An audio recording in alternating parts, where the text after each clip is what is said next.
You felt it last night. Maybe you were surrounded by people. Maybe you were completely alone. It does not matter. The feeling arrived anyway. That hollow aching sensation somewhere between your chest and your stomach. The sense that you are somehow separate from the world, sealed behind glass, watching life happen at a distance. You know this feeling. And the real reason it exists is far stranger than you think. That feeling has a name. Scientists call it loneliness. But that word is too small for what it actually is. Because loneliness is not an emotion. It is a biological alarm system, one of the most ancient survival mechanisms your body possesses. And right now, in the most connected era in human history, it is going off louder than ever before. Your ancestors did not survive alone. Survival was always a group project. Being part of a group was not a social preference. It was the difference between living and dying. And so, over hundreds of thousands of years, your nervous system evolved to treat social disconnection exactly the way it treats physical danger.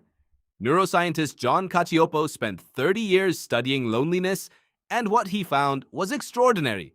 The pain of social rejection activates the same neural pathways as physical pain.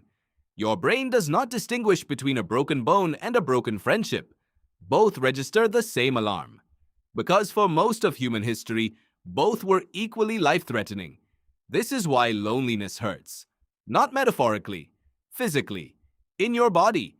That ache in your chest is real. It is your ancient nervous system telling you that you are separated from your group, that you need to find your way back before it is too late. But here is the twist. Cacioppo found that chronic loneliness does not just make you feel bad. It physically reshapes your brain. When your brain detects isolation, it shifts into hypervigilance.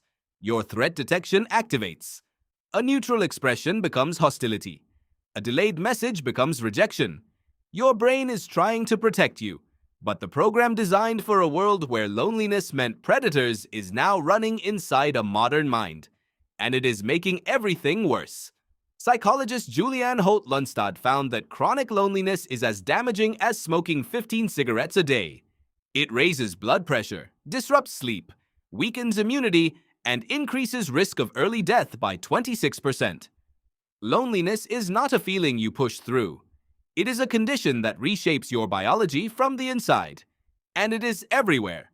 Rates of loneliness have doubled since the 1980s.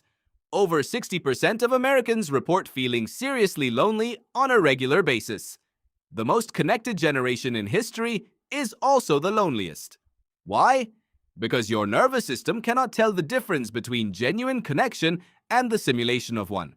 When you scroll through other people's lives, your brain receives just enough social input to suppress the alarm, but not enough to satisfy the need.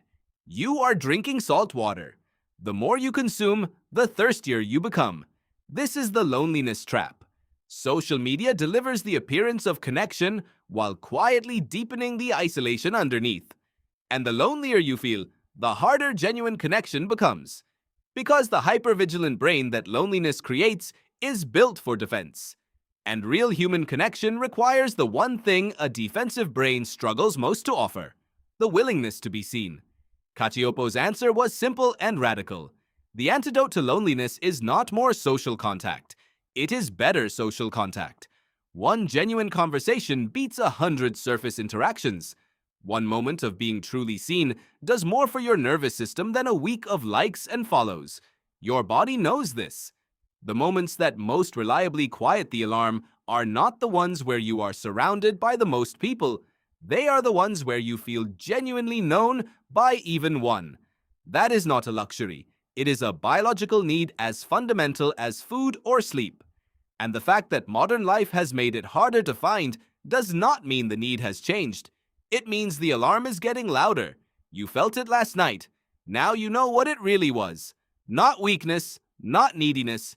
Your ancient nervous system doing what it has always done, sending you back toward the one thing that has always kept you alive: each other.